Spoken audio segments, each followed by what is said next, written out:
اعوذ باللہ من الشیطان الرجیم بسم اللہ الرحمن الرحیم۔ حدیث نمبر 67۔ وہ ایک دفعہ رسول اللہ صلی اللہ علیہ وآلہ وسلم کا تذکرہ کرتے ہوئے کہنے لگے کہ رسول اللہ صلی اللہ علیہ وآلہ وسلم اپنے اونٹ پر بیٹھے ہوئے تھے اور ایک شخص نے اس کی نکیل تھام رکھی تھی۔ آپ صلی اللہ علیہ وآلہ وسلم نے پوچھا، آج یہ کون سا دن ہے؟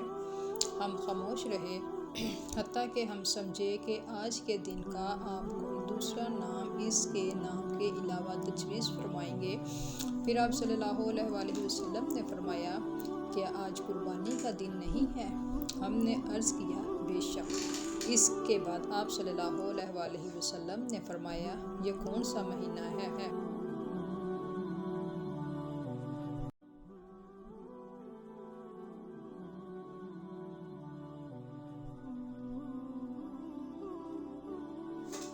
ہم اس پر بھی خاموش رہے اور یہی سمجھے کہ اس مہینے کا بھی آپ صلی اللہ علیہ وآلہ وسلم اس کے نام کے علاوہ کوئی دوسرا نام تجویز فرمائیں گے۔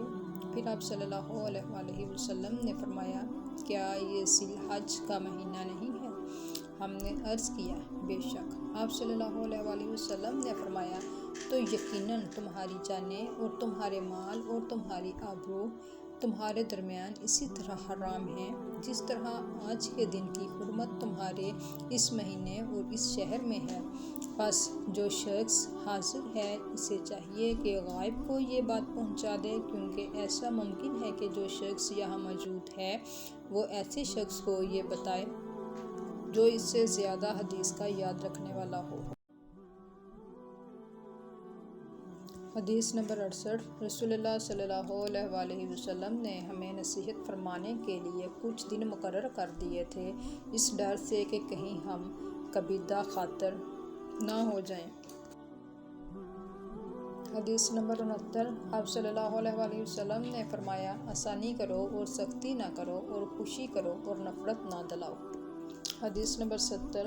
عبداللہ ابن مسعود ہر جمعرات کے دن لوگوں کو واعظ سنایا کرتے تھے۔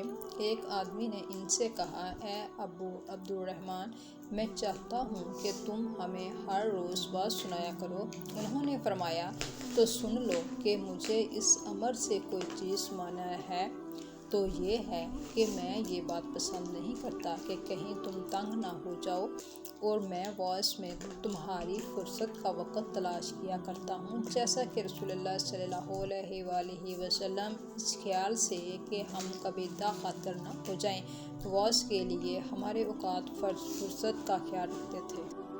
حدیث نمبر 71۔ وہ خطبہ میں فرما رہے تھے کہ میں نے رسول اللہ صلی اللہ علیہ وآلہ وسلم کو یہ فرماتے ہوئے سنا کہ جس شخص کے ساتھ اللہ تعالیٰ بھلائی کا ارادہ کرے اسے دین کی سمجھ عنایت فرما دیتا ہے، اور میں تو محض تقسیم کرنے والا ہوں، دینے والا تو اللہ ہی ہے، اور یہ امت ہمیشہ اللہ کے حکم پر قائم رہے گی، اور جو شخص ان کی مخالفت کرے گا انہیں نقصان نہیں پہنچا سکے گا جہاں تک کہ اللہ کا حکم قیامت آ جائے اور یہ عالم فنا ہو جائے۔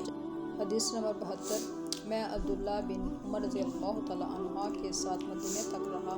میں نے اس ایک حدیث کے سوا ان سے رسول اللہ صلی اللہ علیہ وآلہ وسلم کی کوئی حدیث اور نہیں سنی۔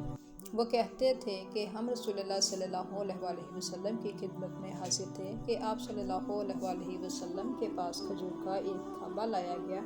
اسے دیکھ کر آپ صلی اللہ علیہ وآلہ وسلم نے فرمایا کہ درختوں میں ایک درخت ایسا ہے کہ اس کی مثال مسلمان کی طرح ہے۔ ابن عمر رضی اللہ تعالیٰ عنہ کہتے ہیں کہ یہ سن کر میں نے ارادہ کیا کہ عرض کروں کہ وہ درخت کھجور کا ہے، مگر چونکہ میں سب میں چھوٹا تھا اس لیے خاموش رہا۔ پھر رسول اللہ صلی اللہ علیہ وآلہ وسلم نے خود ہی فرمایا کہ وہ کھجور ہے۔